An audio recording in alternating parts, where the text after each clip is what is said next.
lorsque Jean-Christophe rencontre Julia, une charmante étudiante de 26 ans, résidant Dniepropetrovsk, en Ukraine. C'est pour tous les deux un véritable coup de foudre.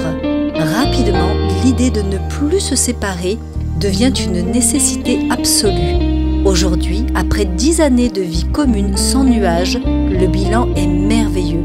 Julia a rapidement trouvé un travail, la maison douillette est construite et le petit Stanislas est venu agrandir la famille.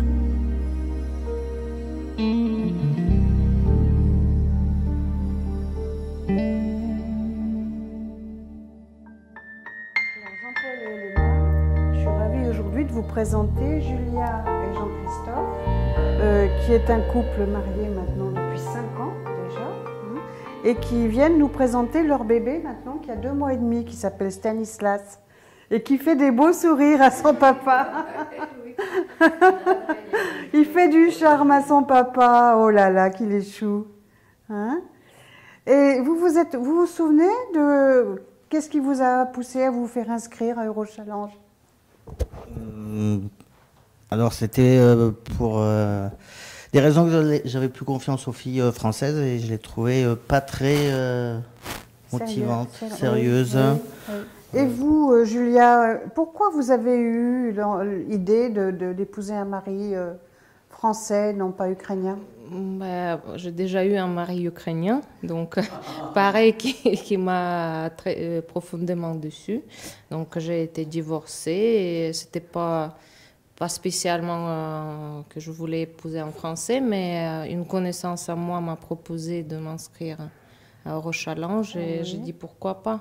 Au bout de combien de temps est-ce que vous avez choisi Jean-Christophe? Au bout de... Je sais pas moi. 6 mois peut-être. 6 mois à peu près. Je sais pas, oui. Parce que j'ai pas trop de mémoire chronologique. Donc je sais pas. Oui, 6 mois je vais dire, oui. Pour vous, c'est allé vite ou pas vite?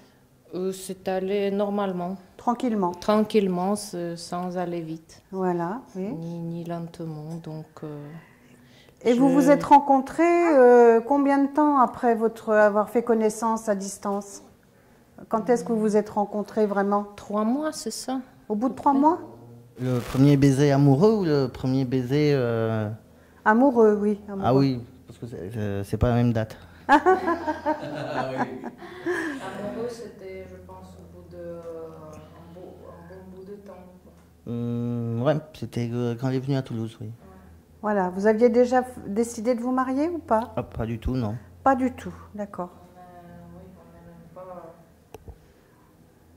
Oui, on apprenait à se connaître pour l'instant. Oui, on n'avait pas d'idée pour l'instant à se marier. Voilà.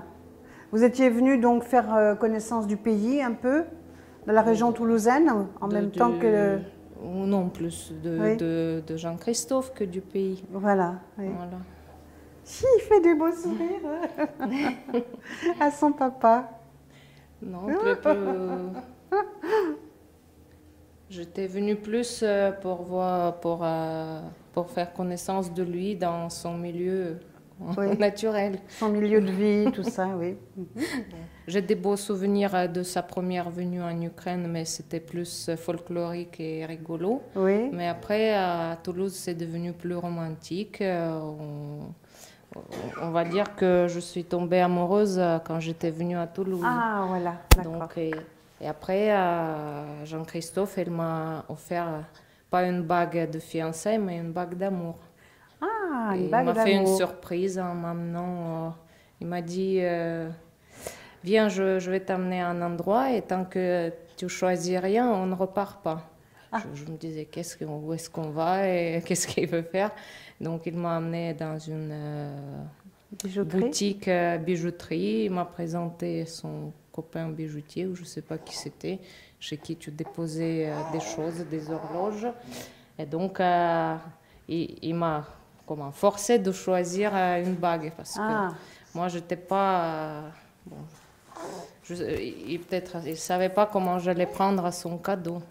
Ah oui. Donc j'ai choisi quelque chose et ça a resté un beau souvenir. Non. On disait que c'est un bébé qui est très souriant, qui ne réveille pas son papa la nuit, très bien, et qui mange bien. Et voilà, regardez voir comme il est en admiration devant sa maman déjà. Christophe, Jean-Christophe, est-ce que vous avez découvert une différence de culture entre la culture de Julia et la vôtre? Sur quel point? Sur la vie courante, par exemple, la manière de vivre, tout ça. Ah, oui, il y a une différence quand même. Hein. Il y a une différence, ouais. Oui. C'est un peu plus à l'écoute, un peu plus proche, un peu plus aimante, on va dire. Et vous, Julia, c'est ce qu'on disait tout à l'heure, vous avez déjà eu un mari ukrainien et ça ne s'est pas bien passé? Non, parce que, pour moi, le mari ukrainien, il ne fait rien à la maison déjà, donc c'est la différence, ça ne s'occupe pas des enfants.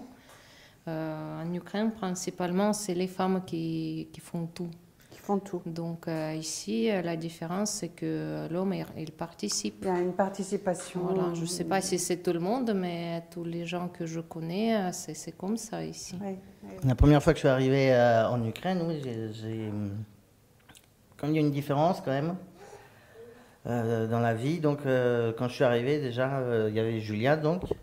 Et celui qui était le taxi, le chauffeur de taxi, quoi, qui, à peine je suis arrivé, m'a pris la valise. Et on est parti et on est sorti de l'aéroport et on est monté dans une voiture qui était pas marqué de taxi ni rien. Donc c'était une grosse BM noire avec l'intérieur en cuir et il n'y avait pas de compteur parce que je savais pas que... c'était privé et qu'on pouvait payer comme ça. Ça se paye à l'heure et pas ça se paye au kilomètre, mais pas à l'heure, voilà. Ah bon? Oui. Il a eu peur. J'ai eu peur parce que je me retrouvais dans un guet-apens. Voilà, oui.